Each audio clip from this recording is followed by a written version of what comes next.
제가 참고로 이 피아노를 지순이라고 이름 지은 이유는 아시겠죠? 말씀 안 드려도 제가 지으니까 제 동생이다 이렇게 해서 만들었습니다.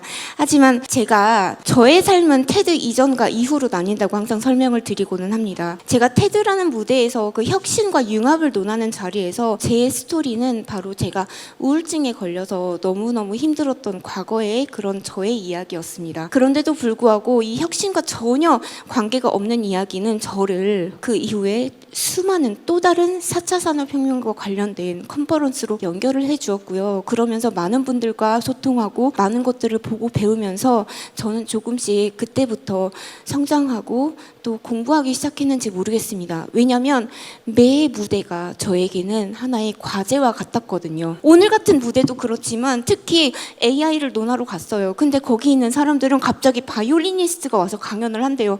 에이? 바이올리니스트?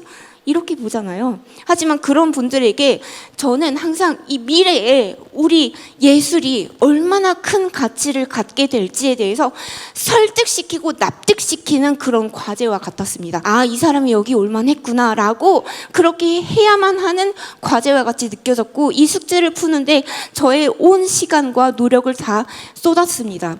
그러면서 코로나가 닥쳤고 그때 저는 조금 이거를 모을 수 있는 기회가 되었던 것 같아요. 근데 이 모든 출발점이었던 테드는 제가 우울증 여기서 헤어나오지 못하고 몇 년 동안 내 방 밖으로 한 발짝도 나갈 수 없었던 그 과거가 없었더라면 아예 시도조차 하지 않을 그런 길이었습니다. 누수히 많은 말이 많겠지만 그 어떤 말보다도 이 한 곡이 어쩌면 그때 저의 상태를 가장 잘 표현해 줄 수 있을 것 같습니다. 쇼팽이라는 작곡가가 만든 밤의 노래라는 뜻을 갖고 있는 쇼팽 연주하도록 하겠습니다.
테드 이전과 이후를 이렇게 표현하고 싶어요. 그 이전에는 이 기계처럼 그냥 힘들어도 힘들다고 스스로 아니라고 자각하고 마취하면서 고통받고 있으면서도 힘들면서도 힘들다고 말 한마디 할 수 없었던 그런 기계같이 작동했던 저라면, 테드 이후에는 이 음악이란 걸 연주자 자신의 어떤 그 책무나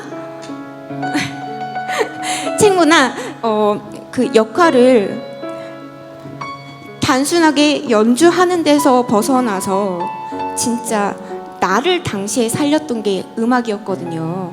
음악이 그 어떠한 천마디 백마디 말보다 더 큰 위로를 줄 수 있다는 것을 진짜 머리로 아는 게 아니라 가슴으로 깨달았던 건 바로 제가 가장 아팠을 때, 가장 힘들었을 때였습니다. 그때 나한테 이런 힘과 위로를 줄 수 있는 음악이라면 내가 어차피 음악하는 사람이니까 이 음악을 사람들한테 들려주고 싶다. 클래식 공연장에 오는 사람뿐만 아니라 들려주고 싶다. 이 음악의 위력을 알게 하고 싶다라는 아주 강력한 욕구가 생겼습니다. 그리고 이 욕구를 이루기 위해서 진짜 테드 같은 데는 사실 음악을 많이 하는 장소도 아니에요. 그런 데 가서도 하고 때로는 교도소에 가서도 하고 그렇게 저를 전혀 음악이 아닌 무대에도 가서 이 음악의 기능을 다할 수 있도록 노력하기 시작했습니다. 그 열정이 어쩌면 오늘 여러분들 이 자리까지 임했는지도 모르겠는데요. 남들은 쓸데없는 일이라고 하는 거라도 저한테는 그게 쓸데가 있게 느껴지고, 남들은 그것까지 할 필요 없어 라고 하지만 저한테는 그것까지 할 필요가 있게 느껴집니다. 이 계기가 저의 가장 인생의 저점이었던 우울증이었다는 거가 혹시라도 이 자리에 조금 힘든 시간을 겪고 계신 분이 있다면 조금이나마 위로가 되었으면 좋겠습니다.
여러분의 구독과 좋아요 그리고 따뜻한 댓글까지 남겨주고 가주시면 정말 큰 힘이 됩니다. If you enjoyed this video, please don't forget to subscribe and like. And if you leave a comment, It would be huge support to me. Thank you so much.